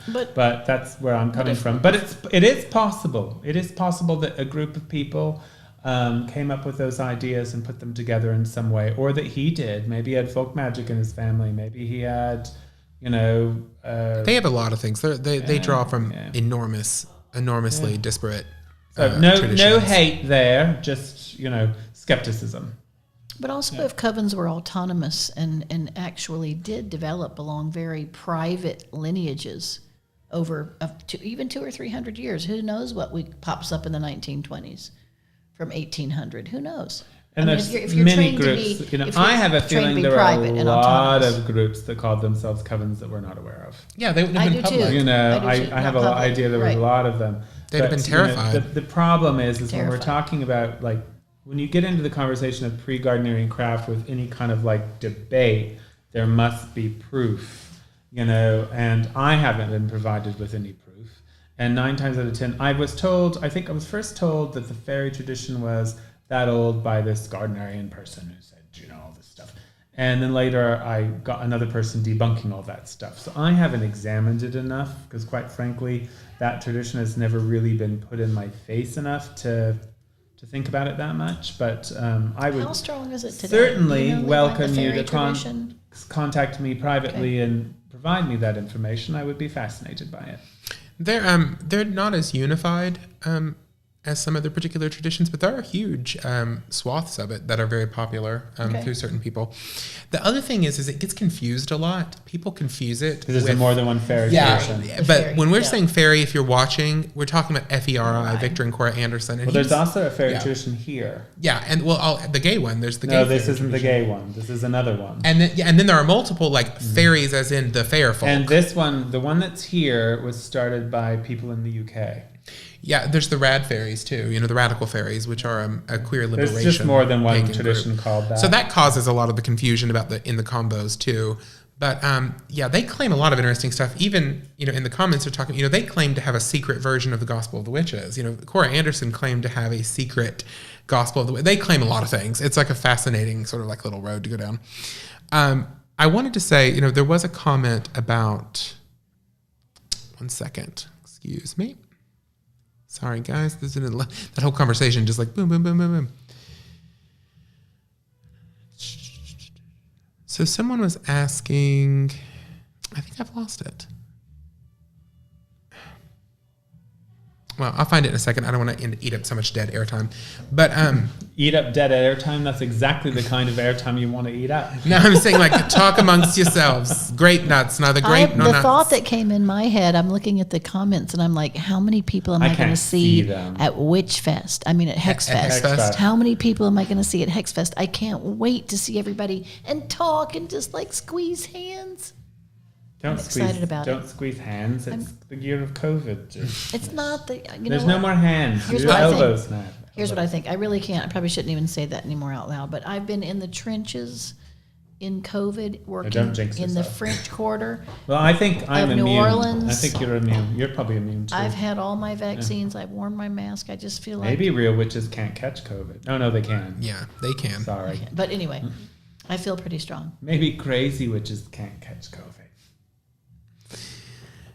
But Hexfest does bring us together in really great ways. It's so nice to see people in It person. brings us together. And you know what else it brings together? Haters. Because sometimes we bring people together and then they leave and then they become cliquey friends and don't like us anymore. Even though we brought them together. And I think those people suck and they're all boring and stupid. I'm feeling some I'm very some much discomfort. Talk about fairies. I'm very fairy tonight. I came in tonight being very mischievous and very not proper. It's the mustache. It might be the It's an mustache. improper mustache, frankly. it's one of those mustaches that says does he have money or is he just depraved? It can be both. Fun fact, it can be both. I see those blue roses in the comments. I know what that's a reference And to. I'm depraved. I see them has blue money. roses. Thank you. What blue rose? Hey, I'm thinking about the 30s and 40s also. It really was the time of depression and Bring us back down, Elie. Okay, no. But this is what I see when I asked Everyone's to see dying. They were eating cornbread when I and asked to see a cardboard. vision psychically of witches in the 1930s and in the UK. Mostly I see it in the UK and the United States. We're sitting in a living room with chairs Sad upholstered, husband and his TV tray. chairs upholstered in a thick And then they just couldn't take it anymore. brocade with No more a TV dinners to gold be had. and burgundy pattern. So when he wasn't looking, Where have we went tonight in this conversation? we had footstools and little tables with nice just that little Moroccan footstool, glasses just one strike. with peppermint tea She was a with maybe free like woman. a shot of bourbon in it, just a tiny shot because we weren't really going to drink that much, right? And we're sitting I around think they in were the only living allowed to room, drink sherry. and they drew a circle, and Was there alcohol in the 20s and 30s in America? Or was No. we had prohibition for a while, but Prohibition. it got I repealed. I don't know the laws of prohibition. witches had alcohol. So then the cat walks through the circle. Brian's like, I don't compute. People Well, are in New talking- Orleans, they didn't follow it anyway. No, people are talking about mythology, folklore, traditions of their local history and their family's people. And I think that they prayed and held hands and started to work together. And I think it really started coming together as an alternative to Christianity. And I think that's really what helped them understand themselves as witchcraft. To Christianity. But with prayer, with healing, with energy being raised. And I think the other thing was they got together, held hands, and had a common goal. Next week, it happened.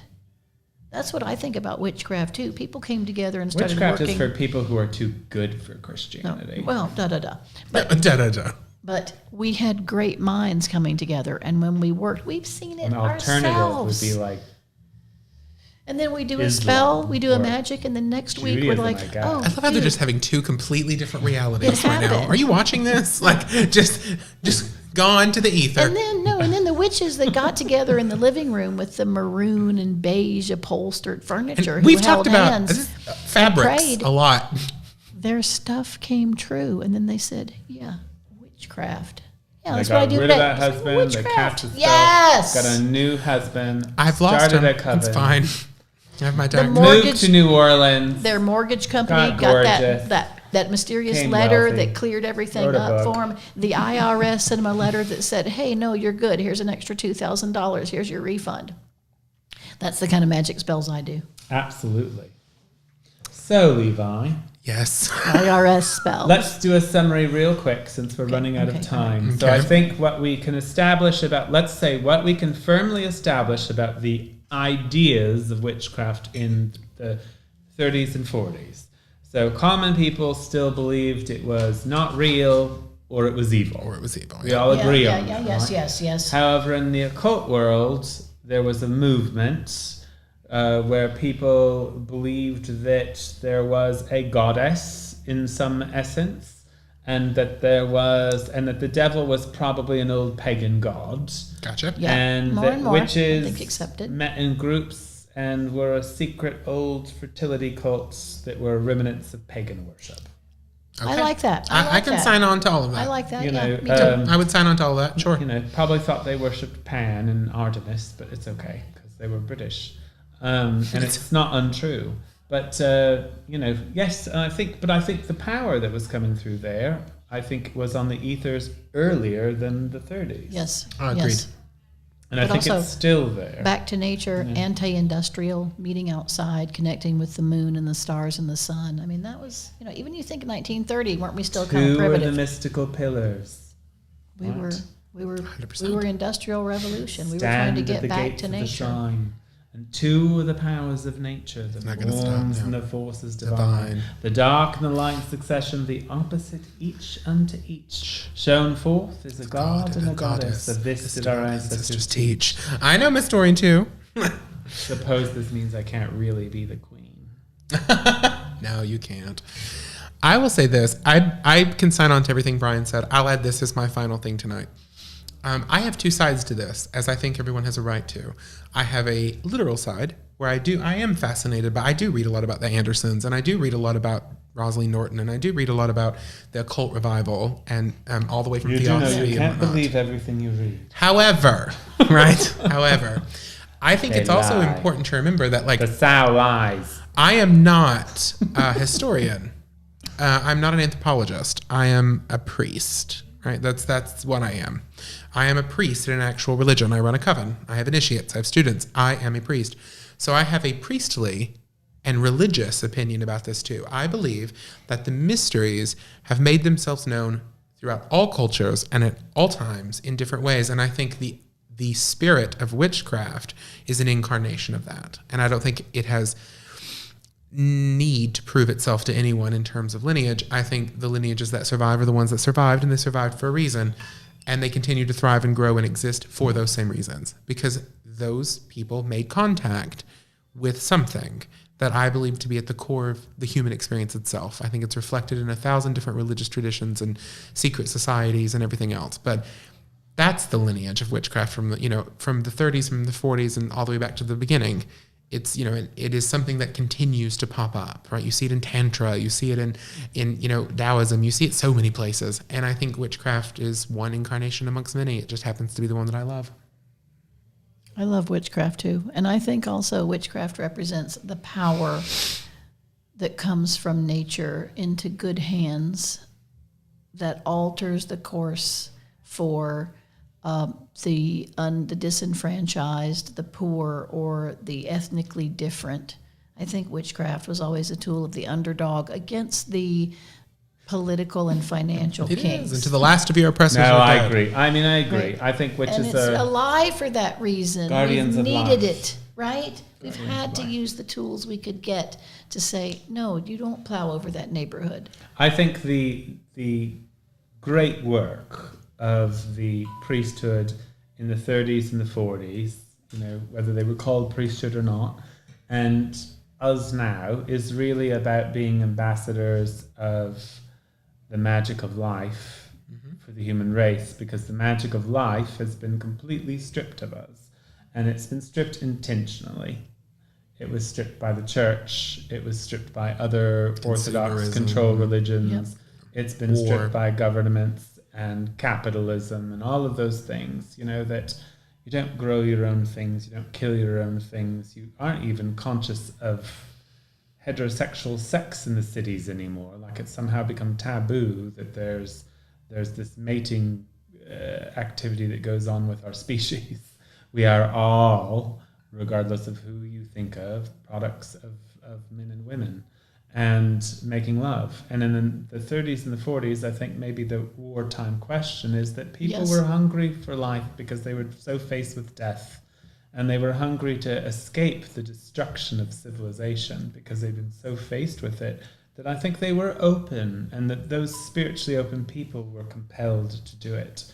We're still that way right now. I mean, the odds are we're all going to die because of nuclear radiation. Whether it's by accident or by a mad, crazy person, we're probably going to wipe this planet out unless we get ahead of the game. Just some light information. Well, it's from true Brian though. So it's tonight. no doubt that we, Just some light. I don't know. We don't even think about things like breast milk. That's like, I know, when the formula shortage happened, no one thought about breast milk. Well, some women can't produce, but I think I will also add this. If you ask me, sort of like the 20s and 30s was we came and as they had to be witches. frugal and get back to life. Yes. Yes. We came from a culture and a time period, the Witchcraft Revival is what I'm speaking of specifically. I don't mean we as in any particular ethnicity. I'm talking about we as in the Witchcraft Revival. We came from a time of revolution in some ways, in regards to women, in regards to religion, in the death of the institutionalized church. That still continues to go on to this day. If And you they're ask still me, trying to squash us. Social What- justice power. what is which the has become greatest ours. evil that witchcraft stands in opposition to? Do we stand in opposition to something? There's a famous book, and I'm not endorsing this book by How any. often does it entwine itself within us? Patriarchy. Patriarchy is the greatest evil, period. End of story. There's a book that's very popular called God Is Not One, and it's written by a journalist, and it's about the 5 largest religions in the world and what their problem is and what their solution to that problem is. So Christianity believes the problem in the world is sin. The answer is atonement. Islam believes the problem is rebellion. The answer is submission to God's will. Buddhism believes the problem is suffering. The answer is detachment, and it goes on, right? If we were to put witchcraft in that paradigm, from its nascent stages, I would say the problem is patriarchy, and the answer is the goddess, right? I definitely should be a queen. That's what I would say. That's what I would say is we're taking from the beginning, we carry it through now, and we'll carry it through to the end the of most time. remarkable thing about modern witchcraft. And, as we stated, I think one of the earliest things that came up was actually the idea of, sorry, your paper, not mine, was Diana being, in the actual thing says last goddess of the pagans, but they were referencing it in regards to witchcraft ideas. It was a church document. So that's been with us from the very early idea, because what's more demonic than a woman in the eyes of a bunch In of the eyes of the patriarchs. celibate men? Really, Nothing is more demonic. Yes. So, or scary. But which- she represents true nature. But I want you to, the reason I'm ending on this power might of seem nature. weird, because, this whole show, why did I go on a rant about feminism, which I do all the time, because because the evil it's a manifesting big important itself thing to currently. me, is similar to the evil that manifested in the beginning of our religion. When our religion was manifesting itself publicly, and eventually through, people I consider sort of pseudo-prophets, right? When it manifested, that was the change that was coming in the world. The empires of men had basically destroyed the world they knew. They were giving women the right to vote. We were changing our ideas. We're going to do that again, right? And it may seem hopeless, but it seemed hopeless to them too, when the German bombers were hitting the soils of England. So, it seemed hopeless then. It may seem hopeless now. It's not. She will always win in the end. Always. Well, if we can't bring balance to this world, the end will be the end. I'm here to help. She's not Same. just of this world. Same. She's just not just of this world. No. I believe there are many, many worlds out there with life on them. I think we're on one lucky rock. Yes. Yep. And I Yes. think that Me too. And she'll abandon it if necessary. or just let it, go the way of the quartz crystal. We won't, our souls won't be abandoned. The earth will always be here. The earth doesn't need us. It'll float through unless it goes into the sun, it's going to float through space for a very long time. I think it's, we're being presented with evil, a lot in the last couple of years, whether it's an evil president or an evil Supreme Court or a virus that's making us all feel like the world is evil.